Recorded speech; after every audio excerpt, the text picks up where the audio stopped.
Andy Murray gets his Indian Wells tournament underway today against Argentine Tomás Martín Etcheverry.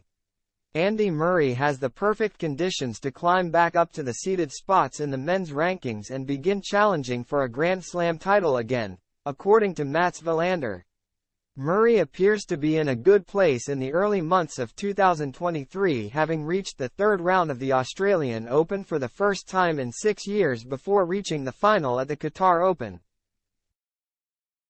He's set to return to the court today for the start of the BNP Paribas Open against Tomás Martín Etcheverry, with the Miami Masters taking place immediately afterward.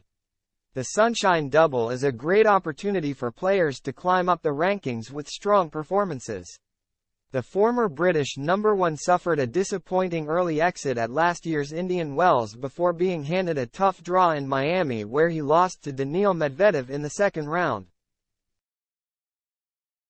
But Murray heads into the American tournaments in good condition, with a great opportunity to climb back inside the world top 50. The ultimate goal is to get back inside the top 32 to be ranked at Grand Slams, and Wilander doesn't think Murray is too far away from getting there. Indian Wells and Miami are perfect tournaments for Murray because it's not 5 sets, it's 3 sets, he told to Eurosport. He's got a day off between most matches. Let's say he gets to his semifinals and he's going to play the first few matches with a day off in between. That makes a huge difference for Andy. And then I think you have to put the comfortable factor into the equation. He's played Indian Wells and Miami so many times. They are very difficult places to play hardcore tennis, to me, because the conditions are extremely different from Indian Wells to Miami.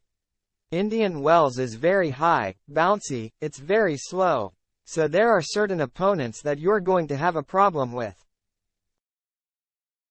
And there are certain opponents that you're going to find easier to play on a court like that. And Murray, being a tactical genius, I think he welcomes the challenge of playing in the desert air where it's really cold at night and it's very hot and fast during the daytime.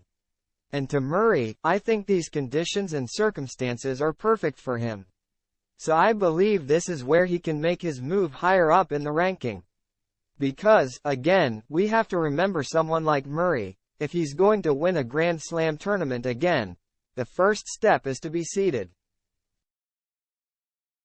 He needs to be seeded amongst the top so that he doesn't run into Novak Djokovic in the third or fourth round. He needs to play the best players in the quarters or the semis because he needs the matches and the confidence before he faces the likes of Daniil Medvedev or Djokovic or Rafael Nadal. Murray hasn't made it past the third round of any major since 2017, with his last Grand Slam win coming the year prior at Wimbledon.